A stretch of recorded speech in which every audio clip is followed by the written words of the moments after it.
Break के बाद आपका स्वागत है। रामलीला में युधिष्ठिर और युधिष्ठिर हमारे साथ स्टूडियो में भी मौजूद हैं गजेंद्र चौहान, जिनसे हम लगातार चर्चा कर रहे हैं। गजेंद्र जी, ये जो तमाम बातें हुई रामलीला को लेकर, आपने सुना किस तरह की ये तमाम चीजें हैं, लेकिन इसे तो आप भी मानेंगे कि रामलीला जो है वो सिर्फ मंच पर खेली नहीं जाती है। आपने जो कहा था, जो लाइव रिएक्शन होता है, ये सुनी भी वैसे ही जाती है, पढ़ी जाती है। एक तरह से देखा जाए तो मंच पर लोग कलाकारों को पढ़ रहे होते हैं कि वो कर क्या रहे हैं। नहीं, आपकी बात सही है, लेकिन मैं ये ऐड करना चाहूँगा कि हमारे जो दोनों महाकाव्य हैं जी, ये सिर्फ पढ़ने और सुनने की बात नहीं है। रामायण आई, महाभारत आई, आपने सिर्फ देख ली, ये सिर्फ देखने की चीज़ें नहीं है, सीखने की चीज़ें हैं। इसमें हमारे पूर्वजों ने, बुज़ुर्गों ने ऐसे ऐसे संदेश दिए हैं जो हमारी ज़िंदगी का आधार है एक्चुअली। अगर आप महाभारत का किस्सा लें तो द्रोणाचार्य ने एकलव्य का अंगूठा काट लिया था। लोग कहते हैं गलत था, लेकिन वो अगर उसकी एक्सप्लेनेशन आप देखेंगे तो उसमें ये है कि शिक्षा दी जाती है, ली नहीं जाती। एकलव्य ने शिक्षा लेने की कोशिश की थी, तो गुरु जब तक शिक्षा ना दे, शिष्य जो है वो शिक्षा ले नहीं सकता। तो ये सारे संदेश जो हैं आज भी, अगर आज के युग में बात करें तो टीचर अगर क्लास में ना हो तो स्टूडेंट किससे सीखेंगे। ये सारे संदेश जो हैं महाभारत में है। जैसे मेरा एक डायलॉग था कि भाइयों के बीच में स्नेह के अतिरिक्त कुछ और तो होना ही नहीं चाहिए, क्योंकि भाइयों की आपस की लड़ाई से घराने की मर्यादा भंग होती है। आप देख रहे हैं घरों में लड़ाइयाँ होती हैं, घर की बदनामी होती है, ये सब चीज़ें कंटेम्प्रेरी हैं एक्चुअली, ये वर्षों वर्षों से चली जाए। और रामलीला जो है हमारी विधा है, हमारी सभ्यता है, हमारी संस्कृति है। ये रामलीला वो है राम की लीला कि इसके माध्यम से हम आने वाली पीढ़ियों को जो है, जो संदेश देना चाहते हैं वो दे सकें। यहाँ जो कलाकारों का जोड़ हो रहा है, ये एक अट्रैक्शन है एक्चुअली, कि जिन कलाकारों को आप पर्दे के पीछे देखते हैं वो सामने आकर खुले मंच में आपके सामने परफॉर्म करें, इससे बड़ी बात नहीं हो सकती जी। पिछली बार आप शिव बने थे, इस बार आप निषाद राज गृह बन रहे हैं। और निषाद राज और भगवान राम की दोस्ती एक ऐसी है जिसकी मिसाल आज भी दी जाए तो कम है। दो अलग संस्कृतियों का मिलन था, जिसने ये बताया था कि राजघराना अगर आप देख रहे हैं तो राम उस मिथ को तोड़ने ही आए हैं। और कहा जाता है कि मिथ को तोड़ने के लिए ही अवतार आता है, और एक ऐसा कैरेक्टर आप करने जा रहे हैं, उसको लेकर क्या कहेंगे। नहीं, मुझे खुशी है कि एक अलग तरह का रोल मिला, ये नहीं हुआ कि रिपीट कर दिया। और मेरे जीवन में अक्सर ये होता रहा है, इवन टेलीविज़न के पर्दे पे भी मुझे अलग अलग रोल करने के हमेशा से काम मिलता रहा है। और मैंने कोशिश की है कि जिस किरदार को भी करूं वो गजेंद्र चौहान उसमें नज़र ना आवे, उसमें लगे कि ये किरदार ऐसा ही रहा होगा। पिछले साल भी मैंने जब युधिष्ठिर किया तो काफ़ी लोगों ने कहा कि अरे यार सचमुच के युधिष्ठिर शिव लग रहे हो।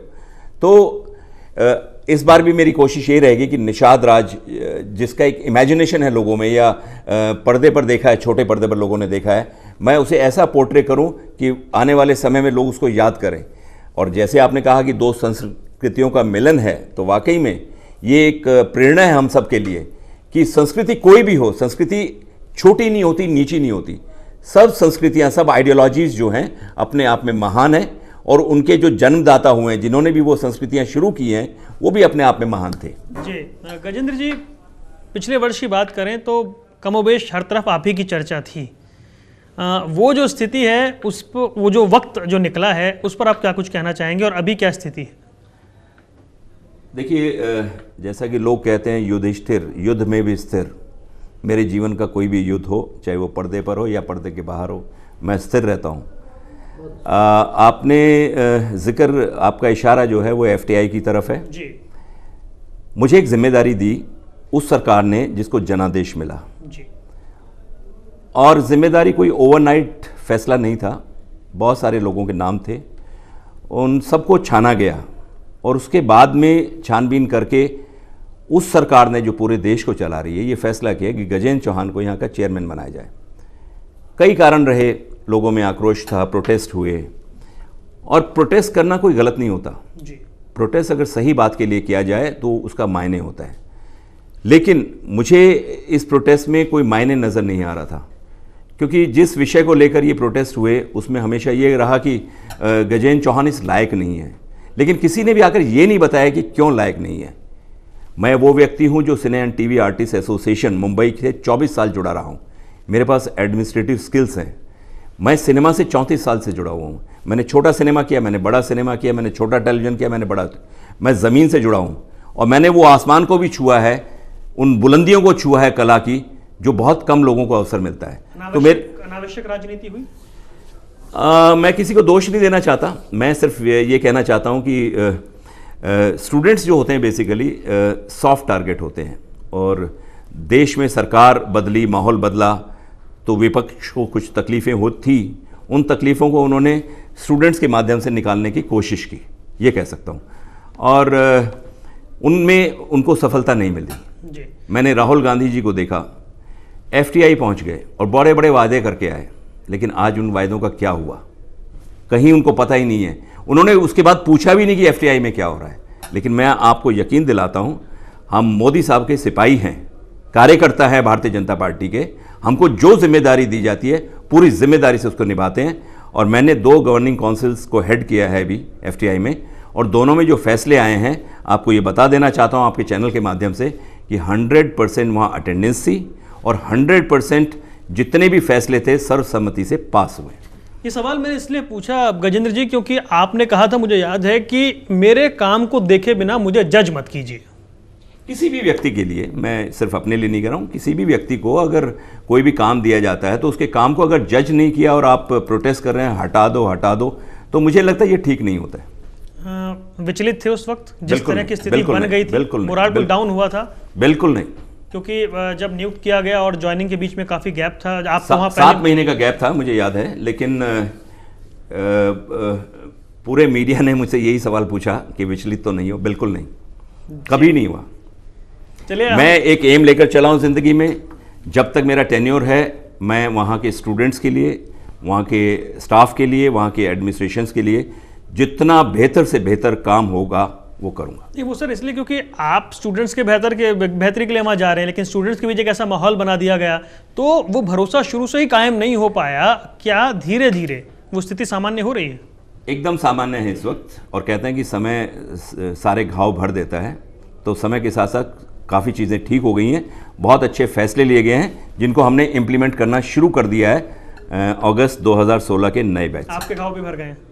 मुझे तो कोई घाव था ही नहीं, मैंने तो आपसे कहा मैं विचलित कभी हुआ ही नहीं, तो घाव का सवाल ही नहीं है जी। चलिए, मैं उस विषय पर वापस आ रहा हूँ, रामलीला पर, क्योंकि अगर मैं ये सवाल ना पूछता तो फिर ये रह जाता, क्योंकि ये विषय आपसे जुड़ा हुआ है तो ये सवाल तो आना ही था गजेंद्र जी। लेकिन क्योंकि आपने बताया कि आप तब से रामलीला कर रहे हैं जब घर के पास बहुत छोटी सी रामलीला होती थी, वहाँ खुद ही टेंट गाड़ लिया या कुछ भी करके बच्चे इकट्ठे हुए या छोटे कलाकार इकट्ठे हुए रामलीला कर ली है। लेकिन रामलीला को लेकर जो राजधानी में क्रेज पहले था उसमें और अब में कितना फर्क आप देखते हैं? नहीं, मैं आपको ये बता देना चाहता हूँ कि मैं दिल्ली के एक छोटे से गांव खामपुर का रहने वाला हूँ, और गांव में जिस तरह की सुविधाएं होती हैं, जिस तरह से छोटे छोटे बच्चे छोटी छोटी चीज़ों को लेकर इकट्ठा करते हैं, और जो बेस्ट टू बेस्ट हो सकता है उस दौर में, वो हम लोग उस तरह की रामलीला किया करते थे। चारपाई को खड़ा करके, कपड़ा लगा के, उसकी कुटिया बना के, उसके अंदर अभी दाढ़ी कहाँ से लाएं, तो कुछ कलेक्ट करके वो हम लोग बांध के साधु बनाना हो, तो इस तरह की सामग्री को इकट्ठा करके रामलीला किया करते थे। लेकिन वो कहते हैं ना कि कला तो कहीं भी जन्म ले सकती है। शायद मुझे आज एहसास होता है कि वो अंकुर जो है शायद उन्हीं रामलीलाओं से शुरू हुआ था, जो मुझे हिम्मत देता चला गया और मैं बढ़ता चला गया, और बिना किसी गॉडफादर के मैं मुंबई की इंडस्ट्री में पहुंचा, और सिने आर्टिस्ट एसोसिएशन का प्रेसिडेंट भी रहा, और आज आप सबके आशीर्वाद से FTI का चेयरमैन भी हूं। आगे वक्त जो फैसले करेगा वो सब मंजूर है।